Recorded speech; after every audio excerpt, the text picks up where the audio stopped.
Hello, and welcome to Chapter 16 of The Lion, the Witch, and the Wardrobe by C.S. Lewis. Chapter 16 is called What Happened About the Statues. "What an extraordinary place!" cried Lucy. "All those stone animals, and people too. It's like a museum." "Hush," said Susan. "Aslan's doing something." He was indeed. He had bounded up to the stone lion and breathed on him. Then, without waiting a moment, he whisked around, almost as if he had been a cat chasing its tail, and breathed also on the stone dwarf, which, as you remember, was standing a few feet from the lion with his back to it. Then he pounced on a tall stone dryad which stood between the dwarf, turned rapidly aside to deal with the stone rabbit on his right, and rushed on to two centaurs.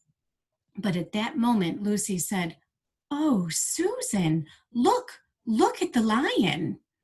"I expect you've seen someone put a lighted match to a bit of newspaper which is propped up in a grate against an unlit fire, and for a second nothing seems to have happened, and then you notice a tiny streak of flame creeping along the edge of the newspaper."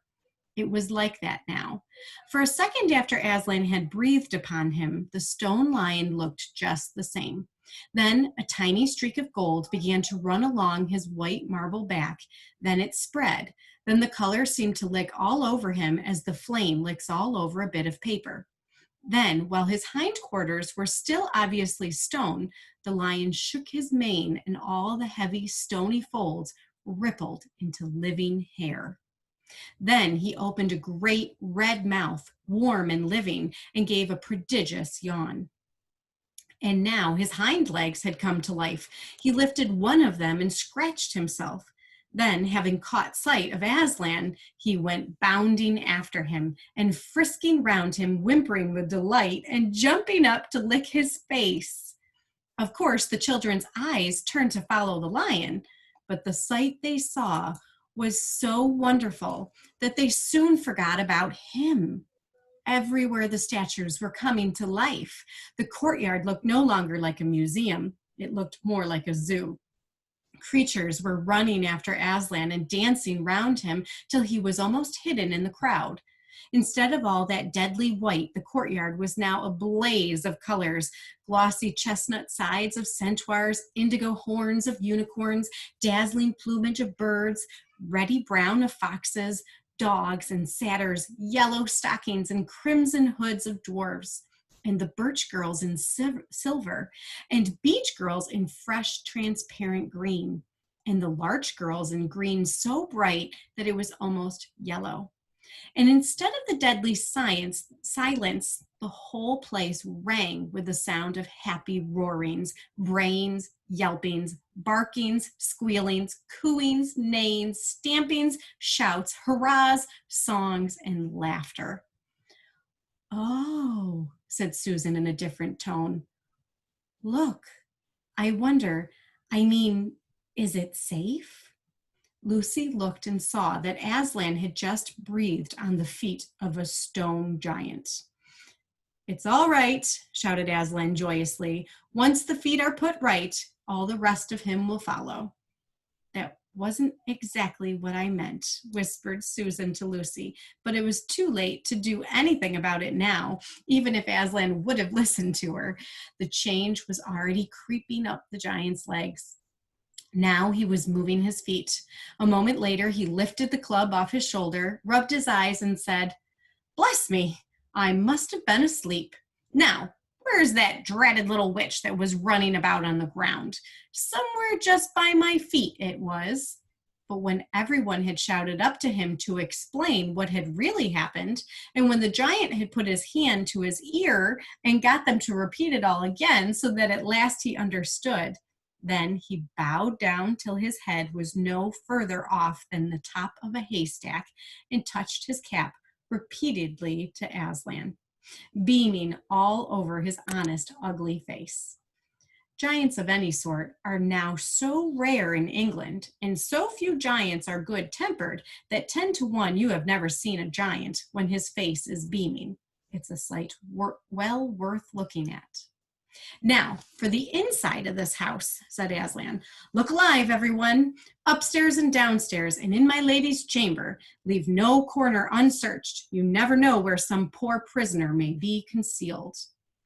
And into the interior they all rushed, and for several minutes the whole of that dark, horrible, fusty old castle echoed with the opening of windows and with everyone's voices crying out at once, "Don't forget the dungeons! Give us a hand with this door. Here's another little winding stair. Oh, I say, here's a poor little kangaroo. Call Aslan. Phew, how it smells in here. Look out for trap doors. Up here, there are a whole lot more on the landing." But the best of all was when Lucy came rushing upstairs, shouting out, "Aslan, Aslan, I've found Mr. Tumnus. Oh, do come quick." A moment later, Lucy and the little fawn were holding one another by both hands and dancing round and round for joy. The little chap was none the worse for having been a statue, and was, of course, very interested in all she had to tell him. But at last, the ransacking of the witch's fortress was ended. The whole castle stood empty, with every door and window open, and the light and the sweet spring air flooding into all the dark and evil places which needed them so badly. The whole crowd of liberated statues surged back into the courtyard. And it was then that someone, Tumnus, I think, first said, "But how are we going to get out?" For Aslan had got in by a jump, and the gates were still locked. "That'll be all right," said Aslan, and then, rising on his hind legs, he bawled up at the giant. "Hi, you up there," he roared. "What's your name?" "Giant Rumblebuffin, if it please your honor," said the giant, once more touching his cap. "Well then, Giant Rumblebuffin," said Aslan, "just let us out of this, will you?" "Certainly, your honor. It will be a pleasure," said Giant Rumblebuffin. "Stand well away from the gates, all you little uns." Then he strode to the gate himself, and bang, bang, bang went his huge club. The gates creaked at the first blow, cracked at the second, and shivered at the third. Then he tackled the towers on each side of them, and after a few minutes of crashing and thudding, both the towers and a good bit of the wall on each side went thundering down in a mass of hopeless rubble. And when the dust cleared, it was odd, standing in that dry, grim, stony yard, to see through the gap all the grass and waving trees and sparkling streams of the forest, and the blue hills beyond that, and beyond them the sky. "Blowed if I ain't all of a muck sweat," said the giant, puffing like the largest railway engine. "Comes of being out of condition. I suppose neither of you young ladies has such a thing as a pocket handkerchief about you?" "Yes, I have," said Lucy, standing on tiptoes and holding her handkerchief up as high as she could reach. "Thank you, Missy," said Giant Rumblebuffin, stooping down. Next moment, Lucy got rather a fright, for she found herself caught up in midair between the giant's finger and thumb. But just as she was getting nearer his face, he suddenly started and then put her gently back on the ground, muttering, "Bless me, I picked up the little girl instead. I beg your pardon, Missy. I thought you was the handkerchief." "No, no," said Lucy, laughing. "Here it is." This time he managed to get it, but it was only about the same size to him that a saccharine tablet would be to you, so that when she saw him solemnly rubbing it to and fro across his giant red face, she said, "I'm afraid it's not much use to you, Mr. Rumblebuffin." Not at all," said the giant politely. "Never met a nicer handkerchief, so fine, so handy, so I don't know how to describe it." "What a nice giant he is," said Lucy to Mr. Tumnus. "Oh yes," replied the fawn, "all the Buffins always were. One of the most respected of all the giant families in Narnia. Not very clever, perhaps. I never knew a giant that was. But an old family, with traditions, you know. If he'd been the other sort, she'd never have turned him into stone." At this point, Aslan clapped his paws together and called for silence. Our day's work is not yet over, he said, and if the witch is to be finally defeated before bedtime, we must find the battle at once. And join in, I hope, sir, added the largest of the centaurs. Of course, said Aslan. And now, those who can't keep up, that is, children, dwarfs, and small animals, must ride on the backs of those who can. That is, lions, centaurs, unicorns, horses, giants, and eagles.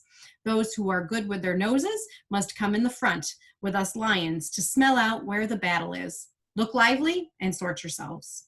And with a great deal of bustle and cheering, they did. The most pleased of the lot was the other lion, who kept running about everywhere, pretending to be very busy, but really in order to say to everyone he met, did you hear what he said? Us lions. That means him and me. Us lions. That's what I like about Aslan. No side, no standoffishness. Us lions. That meant him and me. At least he went on saying this till Aslan had loaded him up with 3 dwarfs, 1 dryad, 2 rabbits, and a hedgehog. That steadied him a bit. When all were ready, it was a big sheepdog who actually helped Aslan most in getting them sorted into their proper order.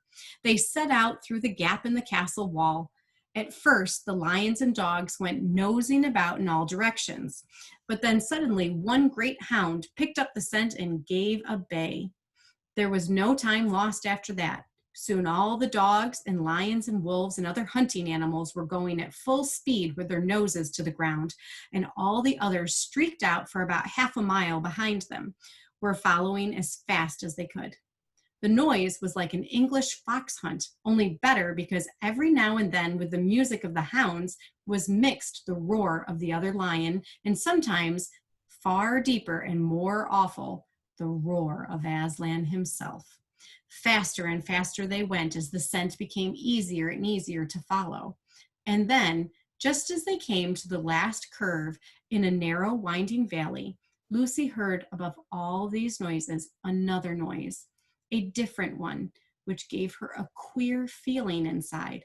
It was a noise of shouts and shrieks and of clashing of metal against metal. Then they came out of the narrow valley, and at once she saw the reason. There stood Peter and Edmund and all the rest of Aslan's army, fighting desperately against the crowd of horrible creatures whom she had seen last night. Only now, in the daylight, they looked even stranger and more evil and more deformed. There also seemed to be far more of them. Aslan's army, which had their backs to her, looked terribly few, and there were statues dotted all over the battlefield, so apparently the witch had been using her wand. But she did not seem to be using it now. She was fighting with her stone knife. It was Peter she was fighting, both of them going at it so hard that Lucy could hardly make out what was happening. She only saw the stone knife and Peter's sword flashing so quickly that they looked like 3 knives and 3 swords. That pair were in the center. On each side, the line stretched out. Horrible things were happening wherever she looked. Off my back, children, shouted Aslan, and they both tumbled off. Then with a roar that shook all Nernia from the western lamppost to the shores of the eastern sea, the great beast flung himself upon the White Witch. Lucy saw her face lifted towards him for 1 second with an expression of terror and amazement. The lion and witch had rolled over together, but with the witch underneath, and at the same moment, all warlike creatures whom Aslan had led from the witch's house rushed madly on the enemy's line. Dwarfs and their battle axes, dogs with teeth, the giant with his club and his feet also crushed dozens of foe. Unicorns with their horns, centaurs with swords and hoofs. And Peter's tired army cheered, and the newcomers roared, and the enemy squealed and gibbered till the wood re-echoed with the din of that onset. And that is the end of chapter 16. Only 1 chapter left to go. I will see you for chapter 17. Have a great day.